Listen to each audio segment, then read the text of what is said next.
De tout temps, la nutrition fait partie des leviers importants pour améliorer la compétitivité des productions animales.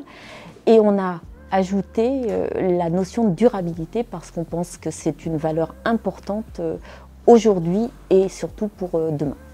Les critères changement climatique peuvent être intégrés en formulation et peuvent être pris en compte pour formuler au même titre que les critères économiques. L'outil ACV a un intérêt, c'est qu'il mesure 16 critères parallèlement. Donc bien sûr, l'impact réchauffement climatique est la priorité, mais dans les 16 autres critères, il y a des critères liés à la ressource eau, il y a des critères liés à l'eutrophisation. Et le souhait, c'est de calculer de manière, on va dire, synchrone, les impacts pour l'environnement.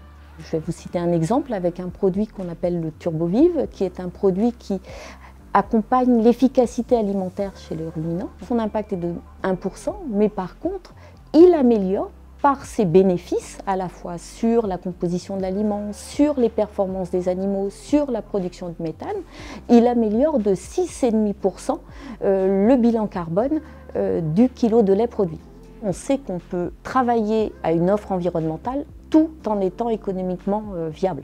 Bien sûr, il y a des leviers via l'alimentation des animaux, mais il y a aussi des leviers au niveau de la longévité des animaux, de la santé des animaux, de la réduction des périodes improductives et également, bien sûr, un travail sur les émissions. Il y a toute une approche de modélisation qu'on met en place, de scénarisation personnalisée et le souhait, c'est d'intégrer tous ces critères personnalisés dans des modèles qui sont reconnus, bien sûr. On s'appuie sur des outils qui font référence en production animale. On sait que l'empreinte environnementale d'un kilo de viande de poulet sera moindre que celle d'un kilo de viande de ruminant.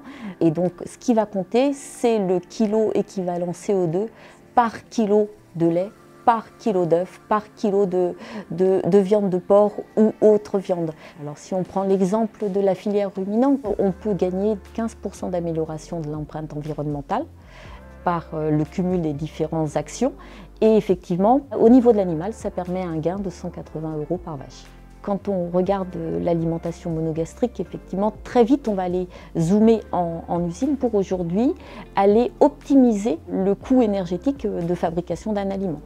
Un des objectifs, c'est de faire une photographie la plus complète possible au niveau de l'animal et au niveau des filières. Déjà, faisons la photographie d'où on part, c'est vraiment ça le point principal, en s'appuyant sur des méthodologies qui font référence. C'est une opportunité pour travailler en filière et pour travailler tous ensemble dans un même but, c'est-à-dire baisser l'empreinte environnementale, tout en maintenant la compétitivité, puisqu'il ne faut pas effectivement travailler l'un sans travailler l'autre.